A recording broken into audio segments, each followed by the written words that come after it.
নমস্কার, দেখছেন কলকাতা টিভি। আপনাদের সঙ্গে রয়েছে আমি রুমকি। দেশ বিদেশ বাংলার বাছাই করা খবর নিয়ে শুরু করছি সেরা 10।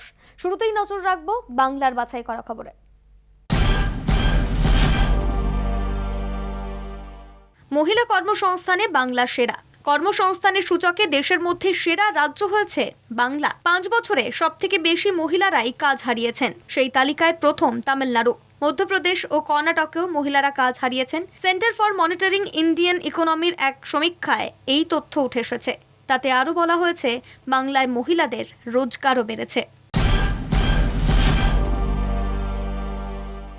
টুইটে বেনজির আক্রমণ। মনিটরিং কমিটি নিয়ে রাজ্যপালের দেরিতে প্রতিক্রিয়া দেওয়াকে গন্ডারের সঙ্গে তুলনা করে টুইট কলকাতা টিভির সম্পাদক কৌস্তুভ রায়ের। মঙ্গলবার রাজ্যপাল জগদীপ ধনখড়কে ট্যাগ করে টুইট করলেন তিনি। 5 বছর পর অবশেষে জিটিএ নির্বাচন হতে চলেছে পাহাড়ে। মঙ্গলবার দার্জিলিংয়ে সর্বদল বৈঠক শেষে নির্বাচনের দিনক্ষণ ঘোষণা করা হলো। আগামী 26শে জুন হতে চলেছে জিটিএ নির্বাচন। ভোট গণনা ও ফল প্রকাশ হবে 29শে জুন। আগামী 27শে মে আনুষ্ঠানিকভাবে নির্বাচনের বিজ্ঞপ্তি জারি করা হবে। বৈঠকে উপস্থিত ছিলেন স্পেশাল অবজারভার এজি বর্ধন। নির্বাচনী প্রক্রিয়ার প্রতিটি খুঁটিনাটি নিয়ে আলোচনা হয় এদিনের বৈঠকে। চাকরির দাবিতে স্বাস্থ্য ভবনের সামনে বিক্ষোভ। নার্সিং পড়ুয়াদের বিক্ষোভে উত্তেজনা ছড়ালো। মঙ্গলবার প্রথমে স্বাস্থ্য ভবনের সামনে বিক্ষোভ দেখায় চাকরি প্রার্থীরা। পরে গেট ঠেলে ঢুকে পড়েন তারা। মেধা তালিকার ভিত্তিতে চাকরির দাবি তাঁদের। ঘটনায় পুলিশের সঙ্গে ধস্তাধস্তি বাধে। অবস্থান বিক্ষোভে বসেন তারা। পরে চাকরি প্রার্থীদের পুলিশ তুলে নিয়ে যায় বলে অভিযোগ। এসএসসি নিয়োগ দুর্নীতি নিয়ে ফের বিক্ষোভ সল্টলেকে। বিক্ষোভকারীদের আটক করল বিধাননগর পুলিশ। বিক্ষোভকারীদের দাবি, এসএসসি নিয়োগ দুর্নীতিতে জড়িত সকলকেই গ্রেপ্তার করে শাস্তি দিতে হবে। নেতা মন্ত্রী কোনো দোষী যেন ছাড় না পান। সোমবার সল্টলেক করুণাময়ী থেকে বেশ কয়েকজন বিক্ষোভকারীকে আটক করে পুলিশ। নারকেলডাঙ্গার বিজেপি কর্মী অভিজিৎ সরকার খুনে ফের 8 জনকে তলব সিবিআই এর। তারা প্রত্যেকেই তৃণমূল বিধায়ক পরেশ পাল ঘনিষ্ঠ। সোমবার ওই 8 জনের ঠিকানায় সিবিআই তলবের চিঠি পৌঁছয়। আজ মঙ্গলবার ও আগামীকাল বুধবার তাদের সিজিও কমপ্লেক্সে হাজিরার নির্দেশ দেওয়া হয়েছে।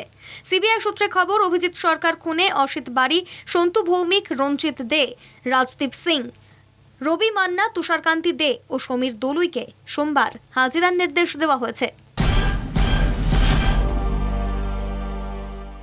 তৃণমূল কংগ্রেসের শাখা সংগঠন নমশূদ্র উদ্বাস্তু কমিটির নতুন প্রেসিডেন্ট নিয়োগ। নয়া প্রেসিডেন্ট হলেন রঞ্জিত সরকার। মঙ্গলবার তিনি তৃণমূলের শাখা সংগঠন নমশূদ্র ও উদ্বাস্তু কমিটির নতুন প্রেসিডেন্ট হিসেবে মনোনয়নপত্র জমা দেন। এদিনই দলের রাজ্য সভাপতি সুব্রত বক্সী তাঁর হাতে নিয়োগপত্র তুলে দেন। সংগঠনকে তিনি আরও শক্তিশালী করবেন বলে আশা প্রকাশ করেছেন সুব্রত বক্সী। ভোট পরবর্তী হিংসা মামলায় হাজিরা দিতে সিজিও কমপ্লেক্সে গড় হাজির অনুব্রত মণ্ডল। মঙ্গলবার বেলা 1টা নাগাদ তাঁকে তলব করেছিল সিবিআই। সূত্রের খবর, অনুব্রতর পরিবর্তে তার আইনজীবী সিজিও কমপ্লেক্সে যান।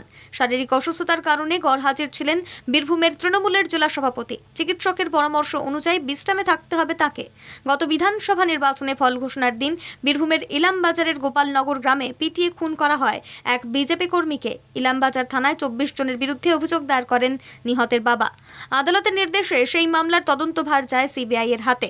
এর আগেও এই মামলায় জিজ্ঞাসাবাদের জন্য 2 বার সিবিআই দপ্তরে ডাকা হয়েছিল অনুব্রত মণ্ডলকে।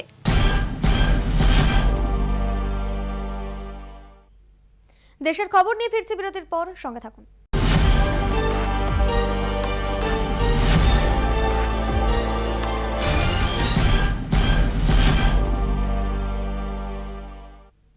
ফিরে এলাম বিরতির পর। নজর রাখবো দেশের বাছাই করা খবরের দিকে। প্রথমে বরখাস্ত, তারপর গ্রেফতার। পাঞ্জাবের স্বাস্থ্যমন্ত্রী বিজয় সাংলাকে পদ থেকে অপসারিত ও গ্রেফতার করিয়ে আপ সুপ্রিমো অরবিন্দ কেজরিওয়াল বুঝিয়ে দিলেন, দুর্নীতির সঙ্গে কোনো আপোষ নয়।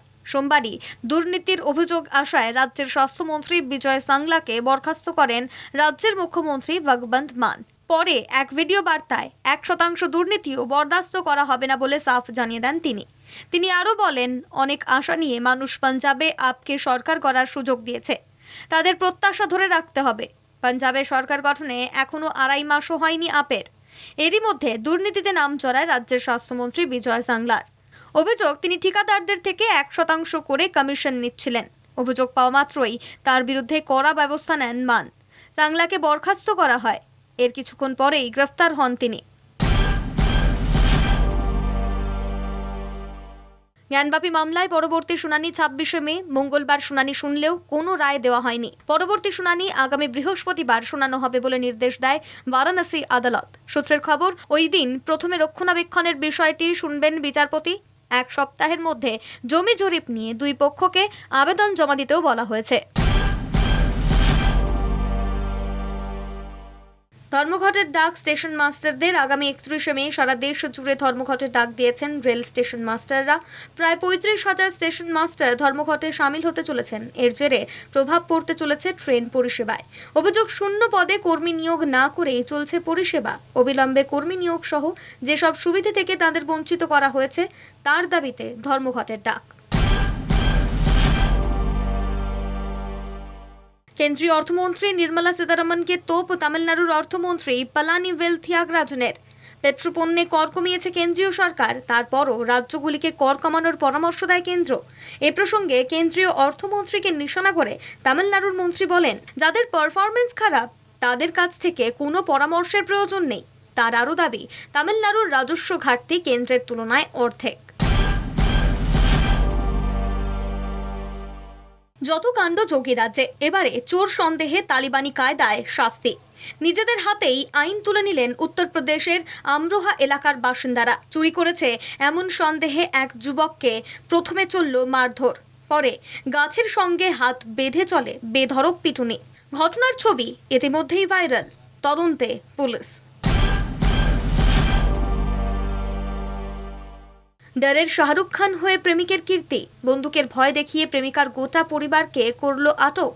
6 ঘন্টা ধরে চলল টান টান নাটক। বিহারের বেতিয়ার মহেন্দ্র কলোনির ঘটনা। স্থানীয় বাসিন্দা শিক্ষক অরুণ কুমার রায়ের মেয়েকে একতরফা ভালোবাসেন গোবিন্দগঞ্জের এক যুবক। অভিযোগ, নিজের মনের কথা বলতে এসে বন্দুকের ভয় দেখিয়ে প্রেমিকা ও তার পরিবারকে আটকে রাখে। অভিযোগ, খবর পেয়ে পুলিশ কথা বলতে গেলে তাঁদেরও আটকে রাখে। পরে গ্রেফতার করা হয় অভিযুক্ত যুবককে। ফিরে এলো সেই চেনা আতঙ্ক। মাঝপথেই চলতে চলতে আটকে গেল রোপওয়ে। মধ্যপ্রদেশের মাইহারের কাছে ঘটনাটি ঘটে। মা শারদা মন্দিরে যাওয়ার সময় আটকে যায় রোপওয়েটি। বেশ কয়েক ঘন্টা আটকে থাকায় আতঙ্ক ছড়ায় পুণ্যার্থীদের মধ্যে। যেহেতু আইএএস পূজা সিংঘল আর্থিক প্রতারণার মামলায় ইডির তল্লাশি। মঙ্গলবার বিহার ও ঝাড়খণ্ড সহ 7 জায়গায় অভিযান চালায় কেন্দ্রীয় সংস্থা। 44 বছর বয়সী আইএএস অফিসারকে চলতি মাসের প্রথম দিকে গ্রেফতার করা হয়। মনরেগা তহবিল সহ একাধিক আর্থিক দুর্নীতির অভিযোগ রয়েছে অফিসারের বিরুদ্ধে। কোন রাজ্য ভারী বৃষ্টিপাতে ভাসছে বন্যায়, কোন রাজ্য আবার গরমের দাপটে জেরবার। এর মধ্যেই দেখা মিলল তুষারপাতের। হিমাচল প্রদেশের লাহৌল স্পিতির কেলং ঢাকলো সাদা বরফের চাদরে। গাছপালা থেকে বাড়ি ঘর বরফে মোড়া।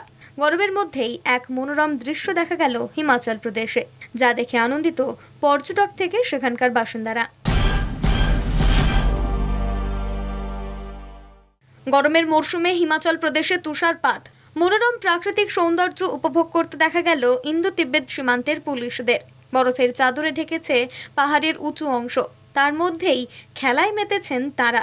দায়িত্বের মাঝে এমন কাজে নিজেদের মন তরতাজা করে তোলার উপায়। খেলায় অংশ নিয়ে খুশি আইটিবিপি পুলিশরা। সময় বিরতি, রয়েছে আরো খবর, সঙ্গে থাকুন।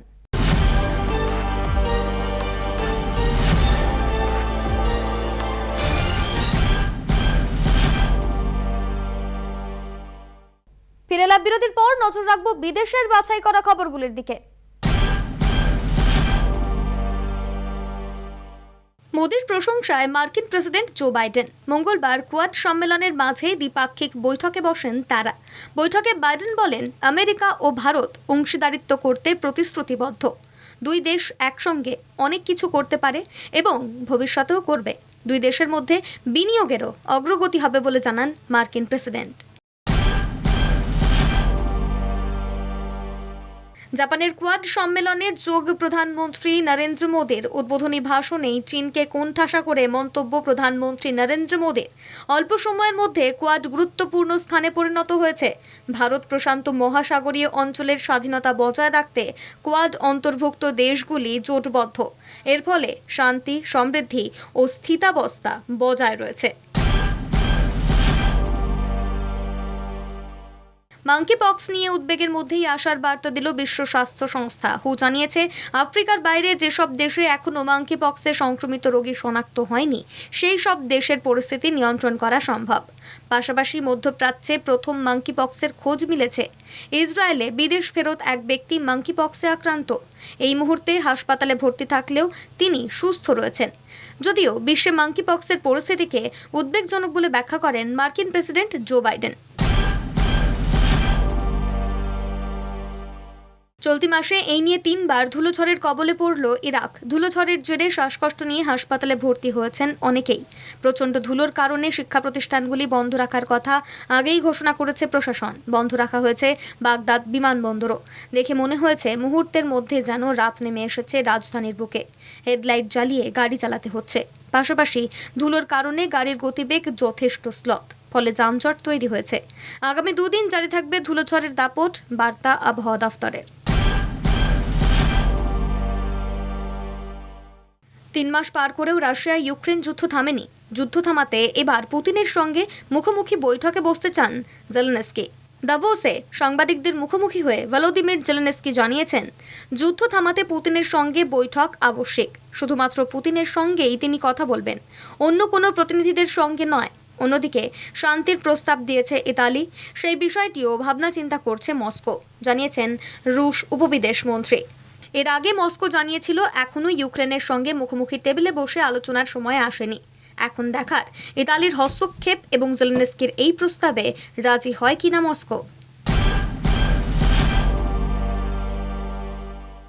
ম্যাকডোনাল্ডসের পর এবার রাশিয়া ছাড়ছে স্টারবাকস। 15 বছরের পুরনো ব্যবসা গোটাচ্ছে সংস্থাটি। স্টারবাকসের তরফে জানানো হয়েছে, রাশিয়ায় তাদের 130টি দোকান বন্ধ করে দেওয়া হয়েছে। পুতিনের দেশ থেকে ব্যবসা গুটিয়ে নেওয়া হলেও আগামী 6 মাস কর্মীদের বেতন দেওয়া হবে। সেখানে সংস্থার প্রায় 2000 কর্মী রয়েছেন। নাইজেরিয়ার রান শহরে বন্দুকবাজের হামলায় প্রাণ গেল 50 জনেরও বেশি মানুষের। নিখোঁজ রয়েছেন বহু মানুষ। মৃতের সংখ্যা বাড়তে পারে বলেও আশঙ্কা করা হচ্ছে। খামারে কাজ করার সময় নির্বিচারে নিরীহ মানুষের উপরে গুলি চালানো হয়েছে বলে জানান প্রত্যক্ষদর্শীরা। এই হামলার পিছনে জঙ্গি গোষ্ঠী বোকো হারামকেই দায়ী করছেন স্থানীয় বাসিন্দারা। 2009 সাল থেকে ওই এলাকায় সশস্ত্র অভিযান চালাচ্ছে বোকো হারাম জঙ্গি গোষ্ঠী। এখনো পর্যন্ত 3.5 লক্ষ মানুষের মৃত্যু হয়েছে জঙ্গি হামলায়। নিখোঁজ লক্ষ লক্ষ মানুষ।